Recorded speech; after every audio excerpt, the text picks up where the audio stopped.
Vai lá, Guilherme.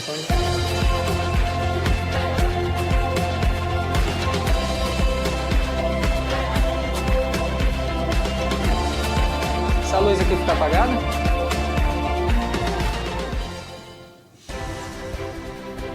Eu ligo. Pode deixar rolando aí.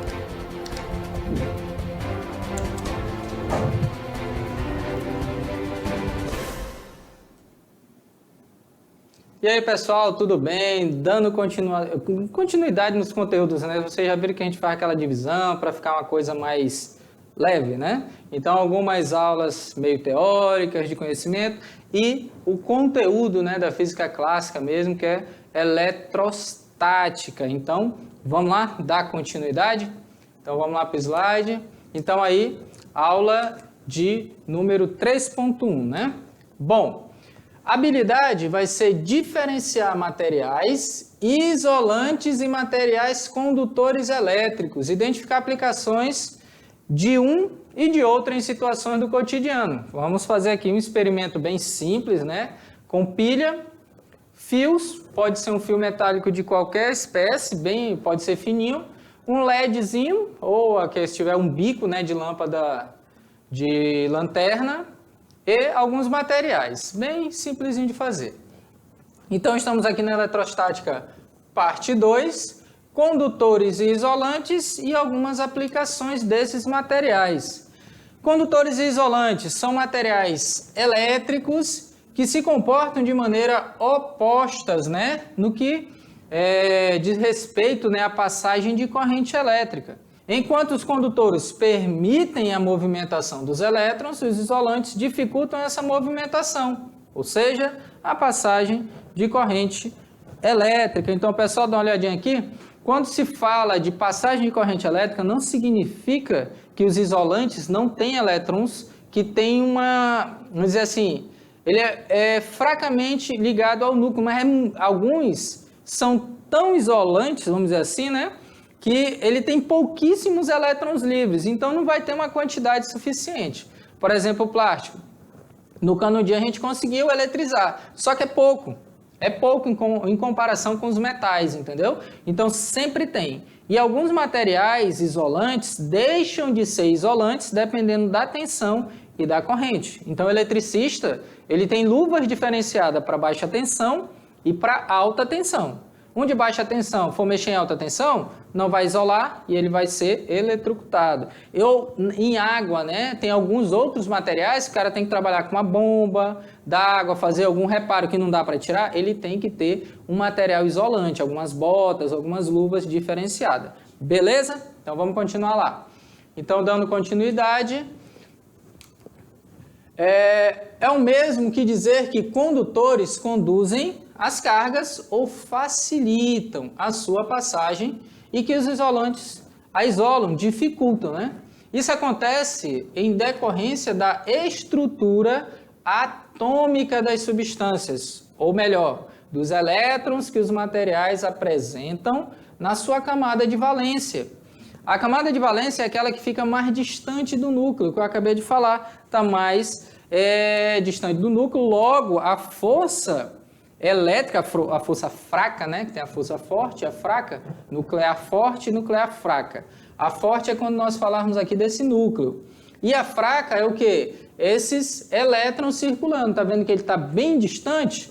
Como ele está bem distante, ele tem uma força menor. Então, ele pode se movimentar de um elétron, de um átomo para outro, e assim criar uma corrente elétrica, que vai ser assunto das aulas posteriores, tá? Bom, então aí, bem explicadinho, o átomo vocês já conhecem. Então, pessoal, olha aqui, toda vez que falar, sempre repetindo, falar do elétron. Então, se o elétron está lá, bem distante, tem bastante elétron nessa camada de valência, vai ser mais fácil de fazer eles se movimentarem dentro de um material. Então, aqui nós vamos ver quais tipos, né? E geralmente metais. Metais conduzem muito melhor a corrente elétrica. E existem supercondutores, mas eles não são supercondutores de qualquer maneira. Eles são supercondutores com um tipo de arranjo lá. Você vai ter tem que ser arrumado de uma forma especial. Temperatura, tipo de material. Depois que descobriram, criaram materiais com temperaturas mais altas, que são supercondutores, certo? Vamos lá, continuando então, voltando para o slide. Bom, então, condutores, né? Nos materiais condutores, nós vamos ter aí as cargas elétricas que se movimentam com mais liberdade em função dos elétrons livres presentes na sua camada de valência. A ligação dos elétrons livres com o núcleo atômico é bastante fraca. Assim, esses elétrons, né, têm tendência para serem doados, né, sair de um átomo para o outro, movimentando-se, espalhando-se, facilitando a passagem da eletricidade. Não vai ser de qualquer jeito, tem que ser bem ordenado, que vai ser o campo elétrico.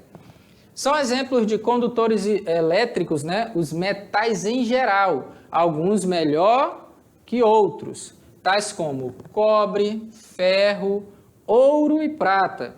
Então, cobre e o ferro vocês já estão acostumados, alumínio também, alguns fios quando eles são mais grossos, né, o material mais barato que o cobre no caso. E mais maleável que o ferro, né?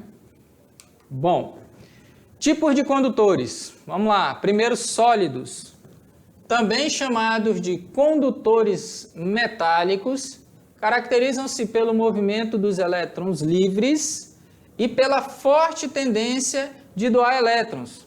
Nestes condutores, temos a ligação metálica, que se caracteriza pela formação de uma nuvem eletrônica, constituída por elétrons quase livres.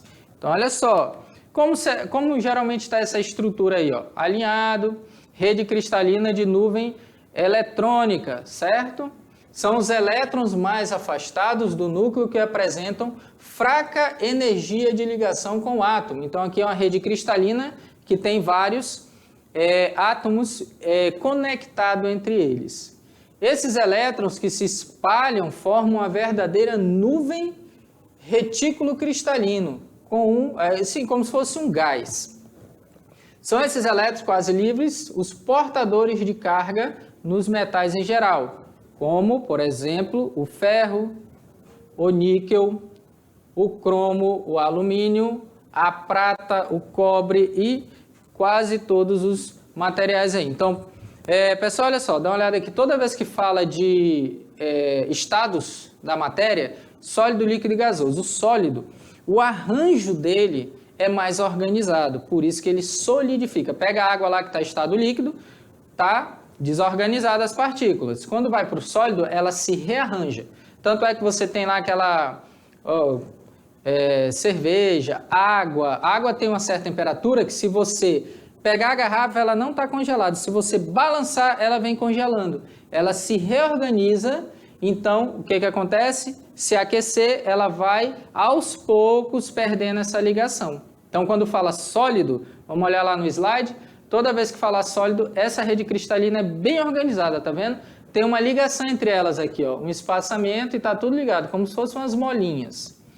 Aí você pensa, né, rede cristalina e nuvem eletrônica. A nuvem já são os elétrons livres que estão ali nesse material. Nos líquidos é um pouquinho diferenciado, porque não é necessariamente organizado dessa forma. Já está um pouquinho mais bagunçado, mais solto, né?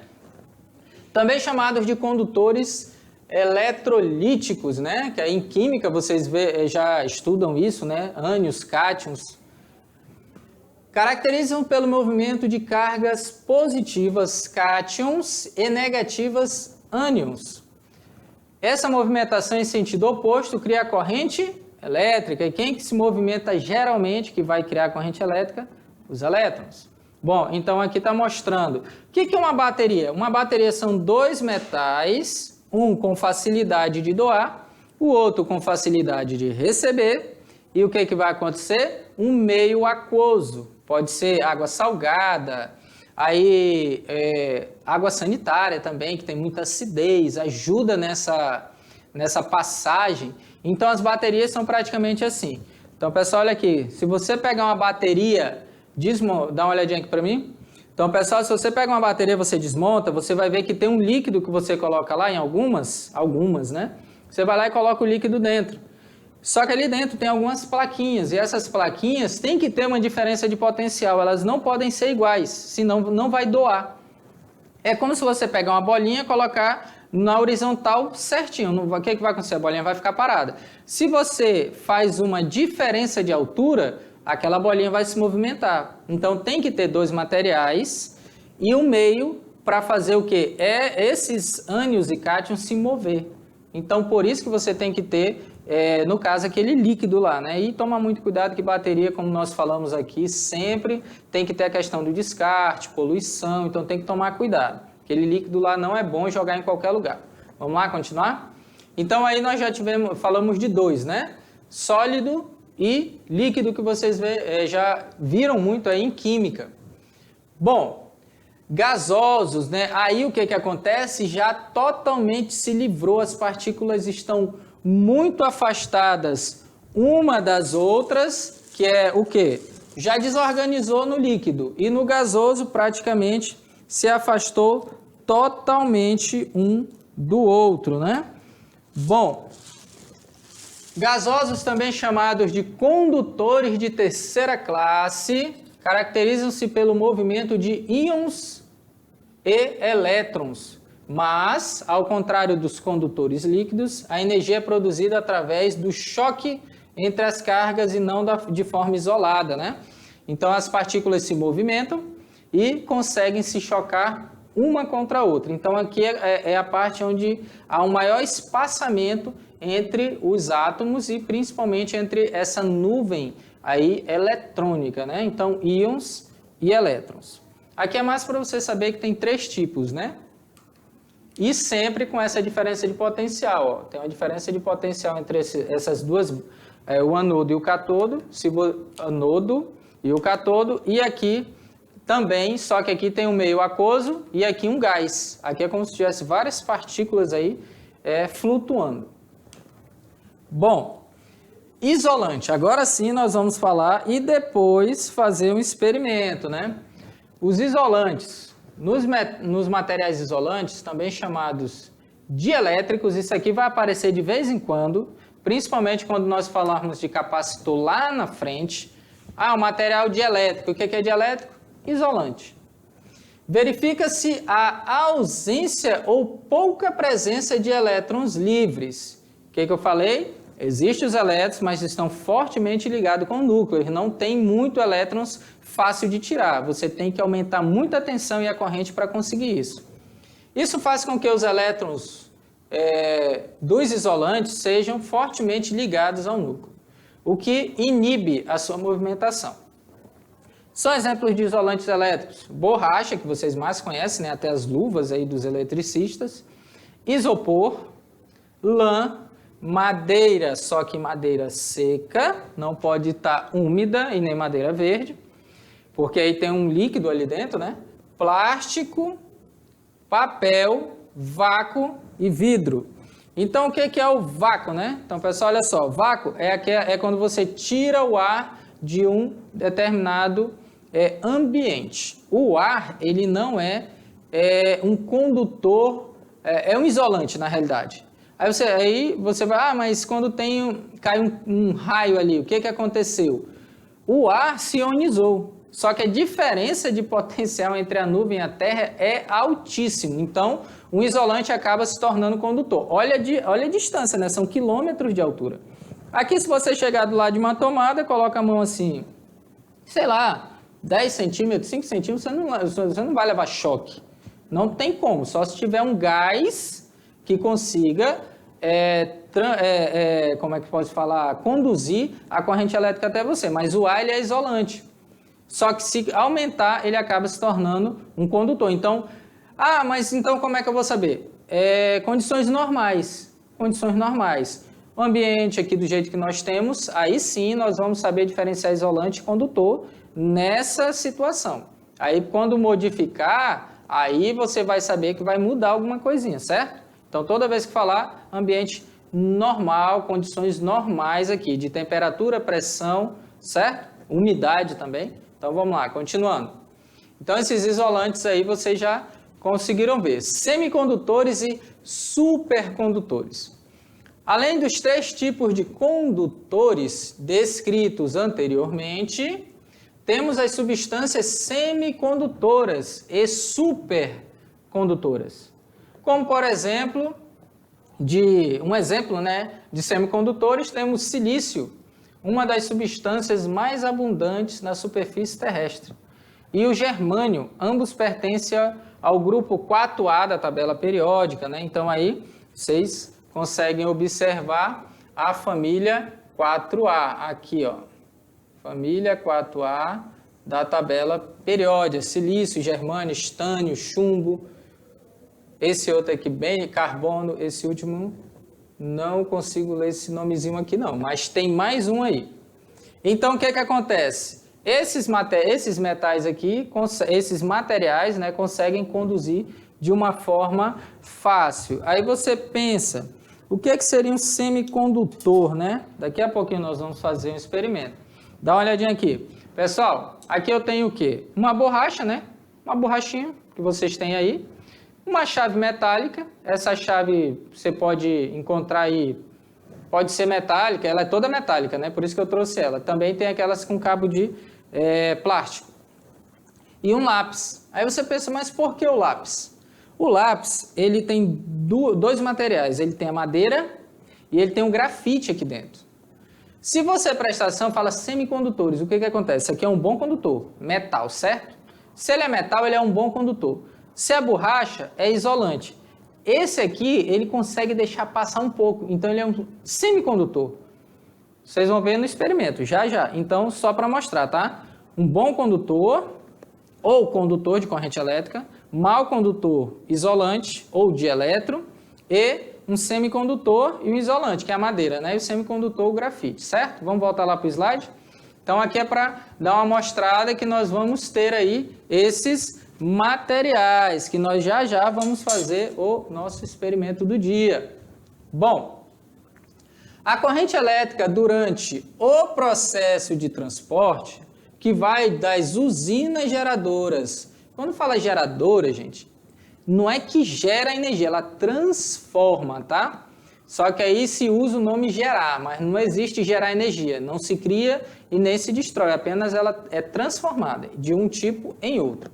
Até os centros consumidores sofrem significativa perda de energia. Essa perda, no caso, ocorre em razão da resistência elétrica dos fios condutores de eletricidade. Ocorre que boa parte da energia elétrica é transformada em energia térmica, sendo dessa forma dissipada para o meio ambiente. Quando se fala, quando se fala de energia térmica, é o efeito Joule. O que é isso? Ou Joule, alguns falam, né? O efeito Joule é o quê? É aquela energia elétrica passa por uma resistência, é tipo assim, mas se é resistência não era para passar. Passa, só resiste um pouco mais.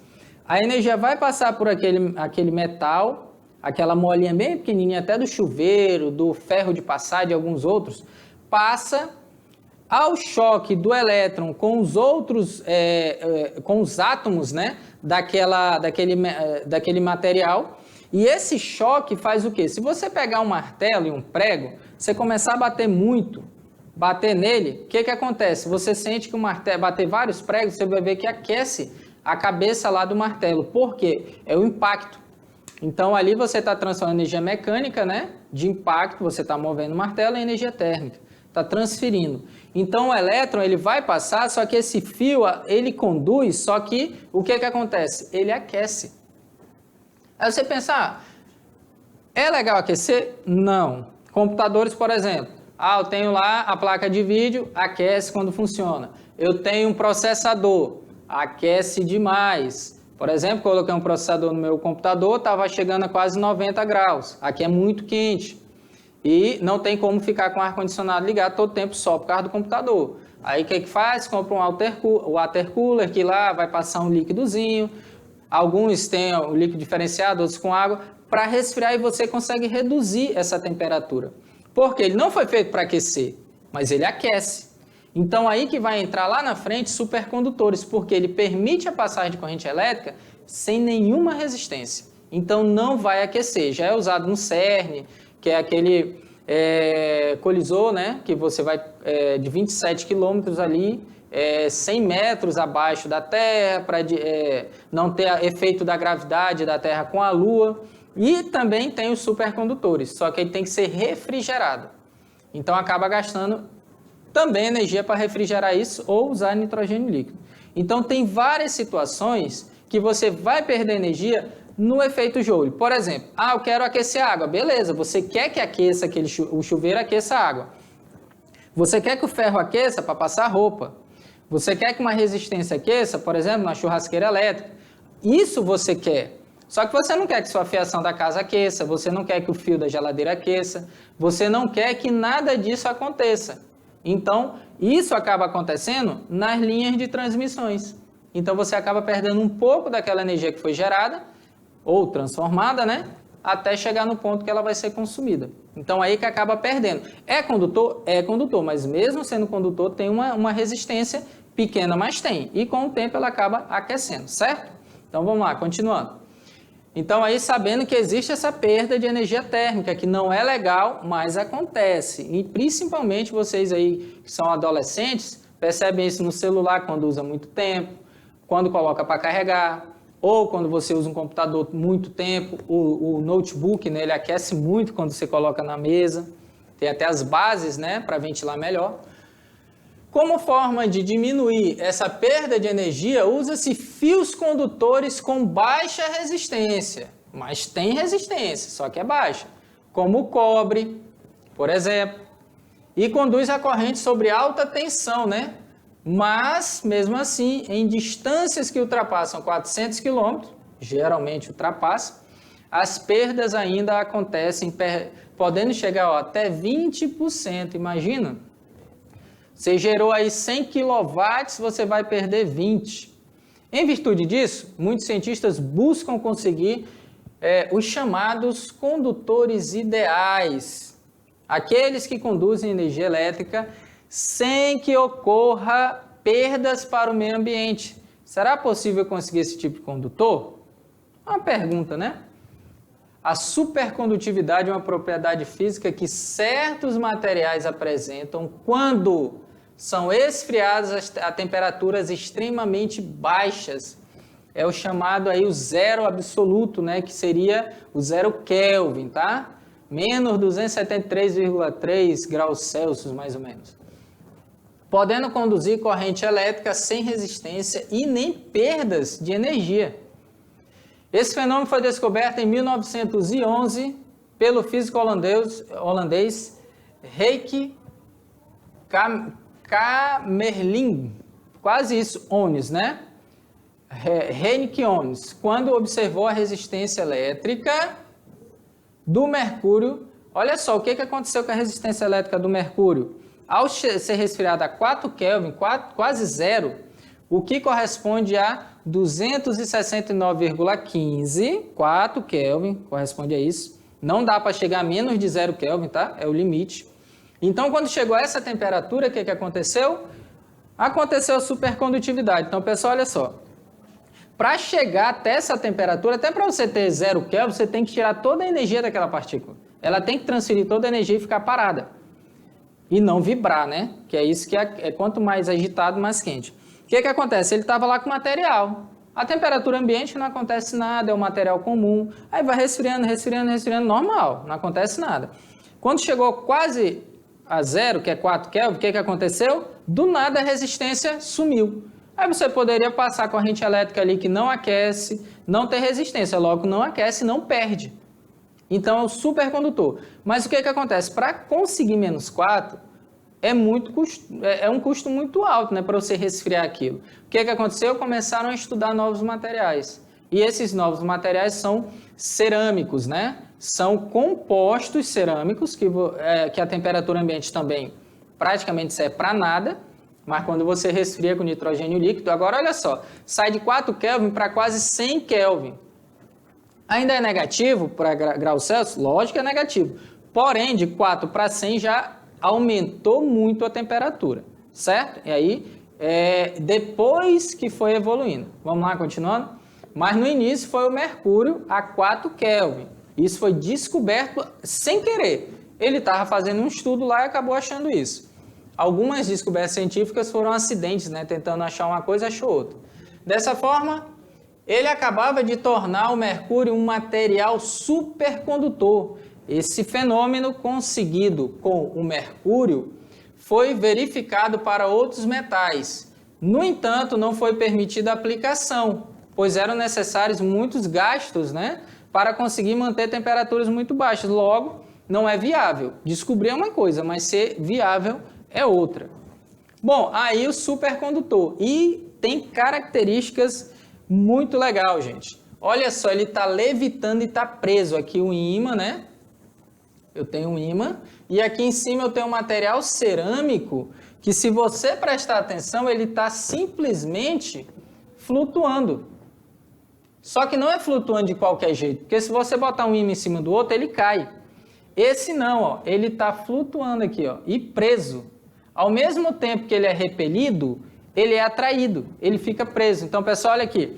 Criaram um supercondutor, aí o que acontece? Quando você solta ele, ele prende. É quase aquela história lá de Volta para o Futuro, né? Que o skate fica flutuando. Ele nem puxa de uma vez e nem empurra. Ele fica travado ali. Ele fica preso. Isso aí a supercondutividade não é explicado necessariamente aí esses materiais com a física comum, não. Já é um pouquinho mais avançado. E o que acontece? Esse material fica preso. Ah, professor, então quer dizer que se ele for e virar de cabeça para baixo, ele não cai? Não, ele fica flutuando, ele fica preso também. Vocês podem pesquisar aí na internet, que é bom, materiais supercondutores, as aplicações. E já vai ter, né, alguns trem que conseguem ficar elevados só com isso. Então, o que acontece? Se você pega um carrinho com supercondutor e um trilho de ímãs, você empurra ele, ele percorre, se for de cabeça para baixo, ele passa, ele fica preso, ele não cai. É muito legal isso. Vamos lá, continuando?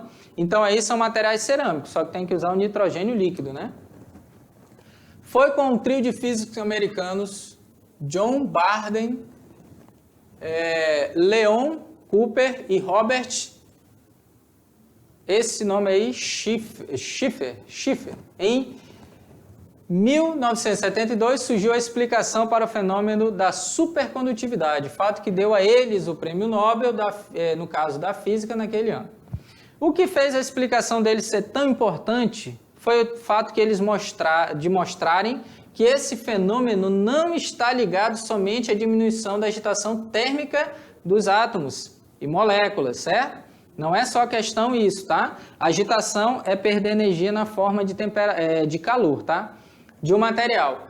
Quando esse está sob baixas temperaturas, tem algo a mais. Dessa forma surgiu a ideia da possibilidade da existência desse fenômeno com temperaturas muito elevadas, só que lembra, tá? Essa muito elevada na escala Celsius ainda é negativa. Mas a experiência com condutores metálicos relacionadas a essa possibilidade não deram resultados. Tá, beleza. Anos mais tarde, os físicos da IBM, o suíço Karl Alexandre Miller e o alemão Johannes conseguiram a supercondutividade a 35 Kelvin. Ó, já aumentou, 31, o que corresponde a menos 238, só que já é mais alto. Graças às descobertas e à comprovação da supercondutividade que esses dois físicos cientistas ganharam em 1986 o Prêmio Nobel de Física. Esse fato foi um grande avanço para toda a ciência e permitiu avanço significativo em vários ramos de pesquisas, certo? Em altíssimos graus de pureza, esses elementos são praticamente isolantes. Olha só, são isolantes. Mas a inserção de pequenas quantidades de galho e arsênio, por exemplo, num processo comumente chamado dopagem, criam lacunas não preenchidas por elétrons ou elétrons livres, tornando um conjunto condutor. E o processo fundamental na eletrônica moderna. Então, o que acontece? Pessoal, olha aqui, o que ele está dizendo? Que esse material ele não era um supercondutor, e lógico, a temperatura ambiente nem vai ser, mesmo que ele seja colocado essa dopagem desses elementos.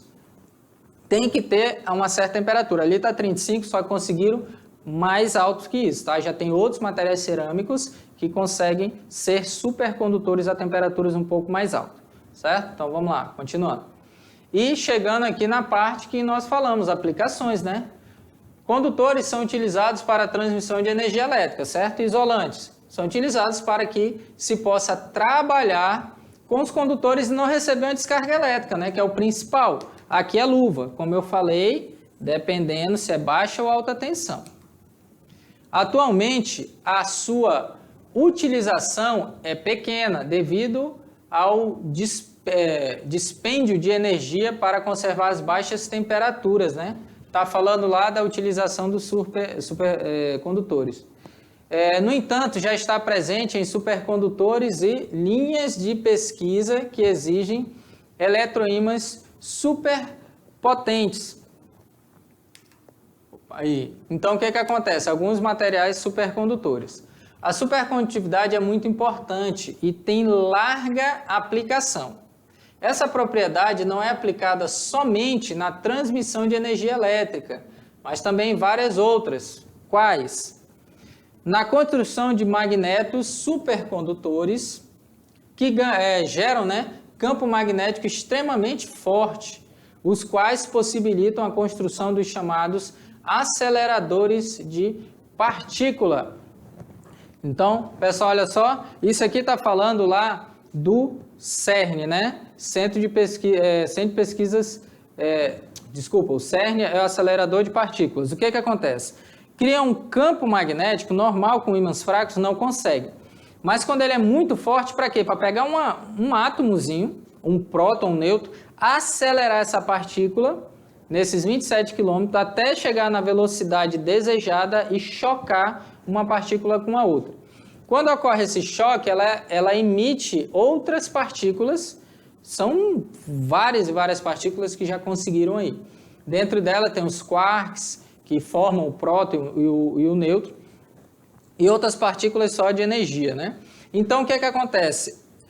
Alguns ímãs já podem ser comprados, que é o ímã que é utilizado em alguns experimentos, mais forte que o ímã comum. E o que você faz? Você consegue até pegar uma barrinha pequena, chegar perto, colocar ali um material, por exemplo, de 25 quilos, 25 quilogramas, e conseguir segurar aquele objeto só com aquele ímã.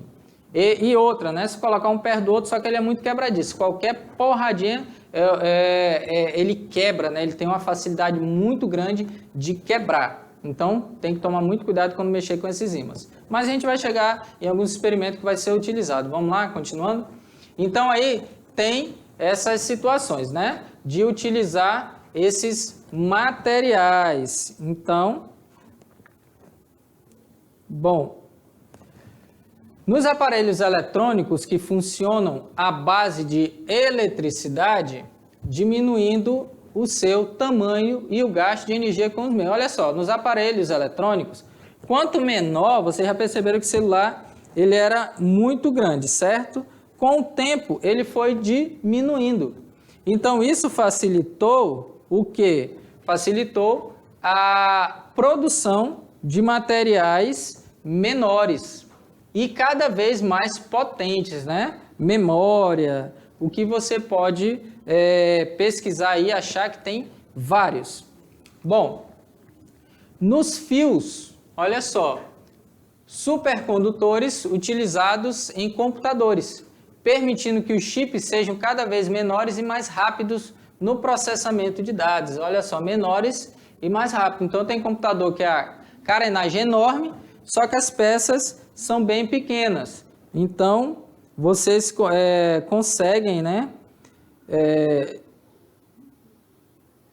Conseguem comprar materiais aí pequenos, e dizer, mas isso aqui é pequeno, né? Mas você consegue achar características que faz ele ser bem forte. Em ímãs, permitindo que eles possam flutuar sobre a superfície de um material supercondutor. Olha só, esse fato possibilita a construção e a operação dos chamados trens-bala. Por quê? você não vai ter a necessidade, como é que se fala, de ter que, por exemplo, eu tenho bala, tinha que, o anterior que era campo magnético, você tinha que eletrificar a base, criar um campo magnético e fazer ele flutuar. Nesse caso, você não vai precisar, você vai precisar do supercondutor e do trilho, que aí seriam construídos com alguns ímãs, né? Os quais trafegam apenas flutuando. Olha só, você consegue pegar um material e fazer ele flutuar tranquilamente. Agora vamos aqui que eu vou pegar o material, nós vamos fazer um pequeno experimento, já vou mostrar aqui para vocês que vai ser o experimento do dia. Então eu tenho 4 materiais aqui só para mostrar a condutividade, que vai ser condutores e isolantes. Então olha só, pessoal, dá uma olhadinha aqui. O experimento é muito simples, você pode pegar bateria, 1 ou 2 baterias, dependendo do que você vai fazer. Aqui eu peguei 2 pilhas palito, né? Coloquei elas, prendi aqui para ficar mais fácil, para fazer agora o experimento. Alguns materiais isolantes. Aí eu vou ter o quê? Colocar aqui na minha frente, borracha, né? Escolar. Eu vou ter um pendrive. Por que esse pendrive? Porque ao mesmo tempo ele tem uma parte metálica e tem uma parte emborrachada. Uma chave metálica, certo? E o lápis. Eu não sei se com o lápis vai dar para ver o brilho direitinho, mas eu acho que vai dar piscando bem pouquinho, que seria o quê? Seria o semicondutor. Agora, vamos aqui, primeiro a borracha. Lógico, eu vou ligar primeiro para vocês perceberem, né, que está funcionando. Aqui eu vou pegar essa parte, aqui, prender, e vocês vão observar, olha só. Então aqui eu tenho, olha só, está acendendo. Ele não tem nada, só é o fio. Então já provei aí que o fio é condutor, né? Então beleza. Agora eu vou fazer o quê? Vou pegar a borracha, vou colocar uma parte aqui, ó, prender uma parte e a outra eu vou tocar, ó. O que acontece? Nada. Tá desligado. Não, ó, vou ligar aqui para ver que tá funcionando, ó. Liguei, tá funcionando. Aí eu pego uma extremidade da borracha e toco com a outra. Olha o que aconteceu? Nada, ó. Não liga. Então esse material o quê? Isolante. Beleza. Já consegui aqui. Agora eu vou pegar um metal. Esse metal, ele vai ser a chave. Então olha só, vou pegar uma ponta, coloquei uma ponta aqui, certo? Aí o que eu tenho que fazer? Tocar. O que está acontecendo? Lógico, aqui não está tocando direitinho, mas deixa eu ver se eu prendo aí. Consegui. Olha só, ligou. Então ele é o quê? Ele é um condutor. Ele é um condutor. Lógico que gera até uma menos resistência, porque ele é mais largo, né? Então olha só, quanto mais fino o fio, maior a resistência. Pronto. Eu já comprovei que ele é condutor. Vocês podem pegar vários materiais. Então aqui eu vou pegar o pendrive para que vocês entendam uma coisa. Por quê? O pendrive ele tem um material isolante, tem um material condutor. Por quê? No computador tem energia elétrica. Então se você pegar errado ali, você vai levar um choque. Olha só, vou pegar aqui, ó, na base plástica, pretinha, peguei a base e vou tocar no metal, ó. Não acontece nada, não está ligando. Certo? Então, isolado. Agora, olha o que acontece quando eu toco só no metal. Ele acende. Então, o que faz? Quando você gira, você tem a parte emborrachada. Isso aqui não vai deixar você pegar choque. Agora, se eu pegar aqui e aqui na parte metálica, vamos ver, ó, 2 partes metálicas, não acende. Está isolado. Então, beleza, não vou pegar choque. E para finalizar, eu vou tentar com o lápis. Não sei se vai ser possível observar, gente. Por quê? O lápis, ele tem uma parte de madeira e tem um grafite. Então, a parte de madeira seria o isolante, né? Aqui, ó, um lápisinho verde. Então, o grafite aqui no meio, dá para ver mais ou menos. A madeira, vamos lá. Na madeira, o que aconteceu? Nada. Estou tocando aqui, ó. Nada. O grafite, eu não sei se eu vou conseguir, mas eu vou pegar bem firme aqui, ó. Tá tocando aqui e vou tocar aqui, ó. Não tá, é muito fraquinho. Deixa eu ver se eu tô conseguindo aqui.